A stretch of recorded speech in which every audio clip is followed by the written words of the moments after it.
3 reasons why the US should not mess with Iran. First, as the second largest military in the Middle East, Iran poses a serious military threat with one of the largest arsenals of ballistic missiles and drones in the region.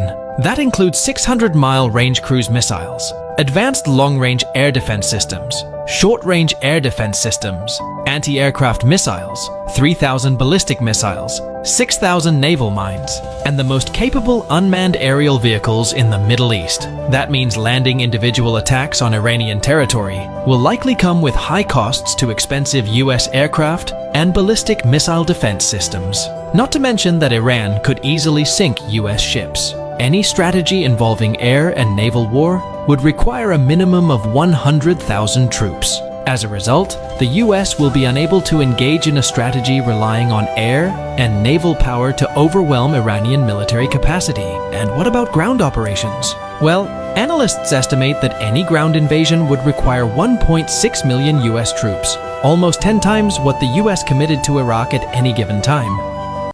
Shalom, Israel. First and foremost, I would like to give all praises, honor, and glory to Yahweh, Bahashem, Yahweh Shai, Bahashem, Rakah Kodash. Double honors to the apostles and elders of Great Millstone who rule well and who taught us His truth. And peace and blessings with all sincerity to the hopeful elect. It's Zakar'Yah coming at you with another lesson. And Lord's willing, it be edifying.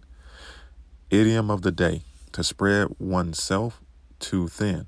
All right, that's the idiom of the day. And this is referring to Esau, Edom, and its empire, America, Babylon the Great. Now, when we go into the meaning of spreading yourself too thin, it means to engage in so many activities that one can't perform any of them well.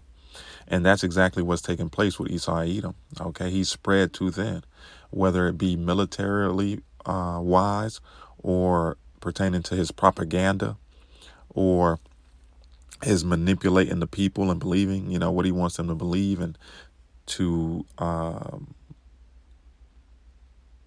move the herd in the direction that he wants. He's failing miserably on all avenues. Okay? And let's go to this Reuters article. Spread too thin, right? It says U.S. military presence around the world. The U.S. has about 750 bases in at least 80 countries around the world. It has approximately 173,000 troops deployed in 159 countries. And this was once a sign of America's strength. Okay, it's garrisons or its military bases stationed throughout, the four corners of the earth. Okay, to keep an eye on its enemies. But now this is something that's detrimental to them. Okay. Let's grab a little bit of this article from RT. It reads, rockets fired at U.S. base in Syria. At least 5 rockets were fired at an American base in northeastern Syria. Reuters reported on Sunday, citing 2 unarmed Iraqi security officials. Unnamed Iraqi security officials. The projectiles were reportedly launched from the town of Zurmar in northwestern Iraq. Reuters did not specify if there were any casualties. The Iraqi base group Hezbollah later released a statement saying that it had decided to resume attacks on U.S. personnel.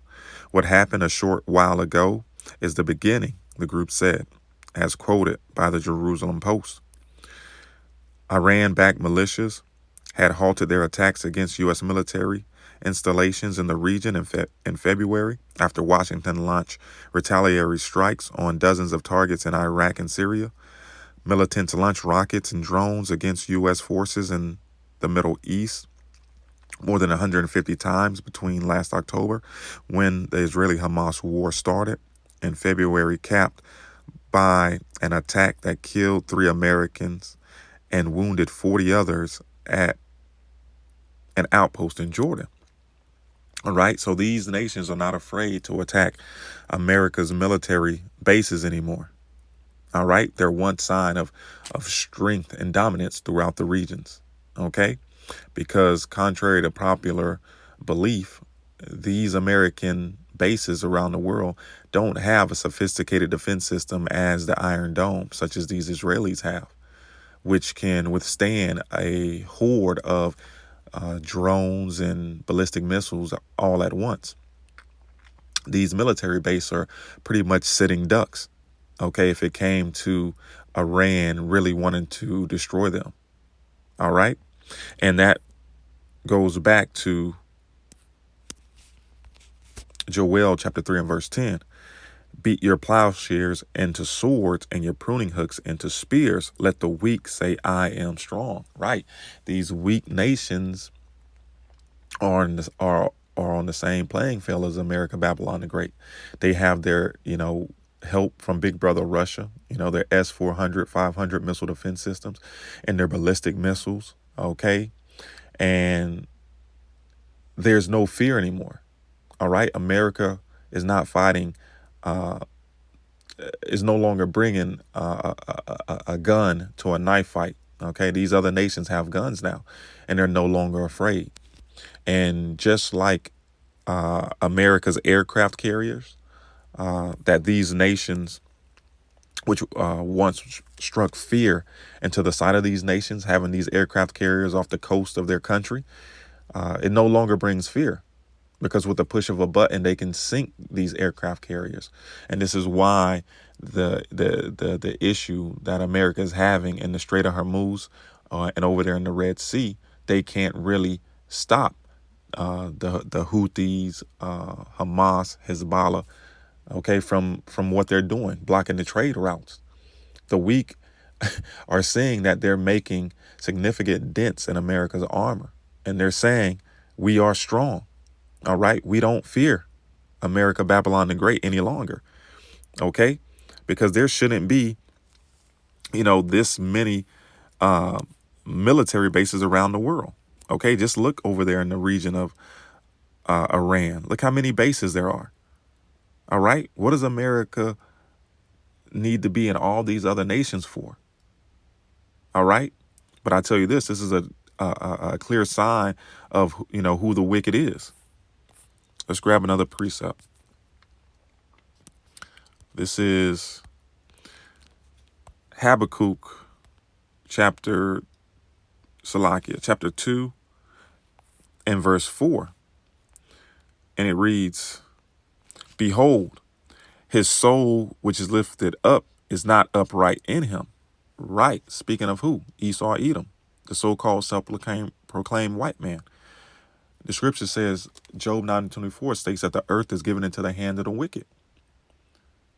And we know who rules the world. We know whose face is on the money and who has the world reserve currency. Esau, Edom. All right. And what does Psalm chapter 58 and verse 3 says? The wicked are estranged from the womb. They go astray as soon as they be born, speaking lies. All right. He can't get right. So this is who it is speaking of in Habakkuk, Esau, Edom. Behold, his soul, which is lifted up, is not upright in him, but the just shall live by faith alone. Yea, because he transgressed by wine, his ideas, his philosophies, his ideologies, he is a proud man, neither keepeth at home. All right, who enlarges his desire as hell. Right, neither keepeth at home. He has bases all around the world, and his desire is as hell. All right. And let me give you an example of that. So, that is the land of unconfirmed. Yes, we came, we saw, he died. Did it have anything to do with your visit? No, I'm sure it did. And then Obama killed Gaddafi.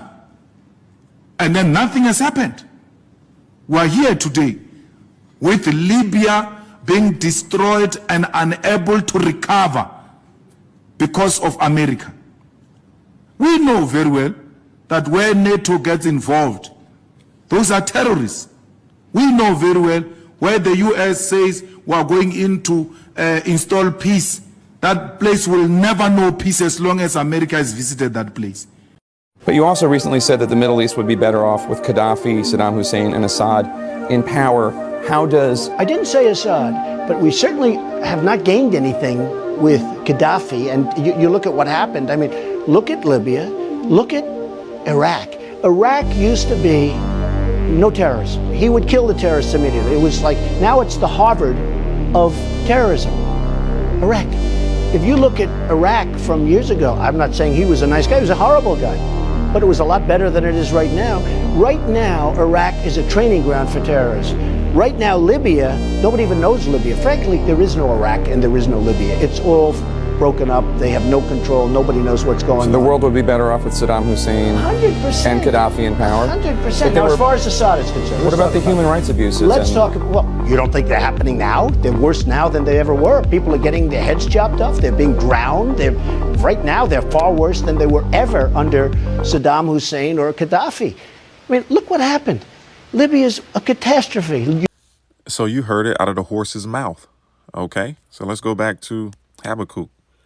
It reads, he is a proud man, neither keepeth at home, who enlarges his desire as hell, and is as death, and cannot be satisfied, but gather unto him all nations, and heapeth unto him all people. Right, this devil cannot be satisfied.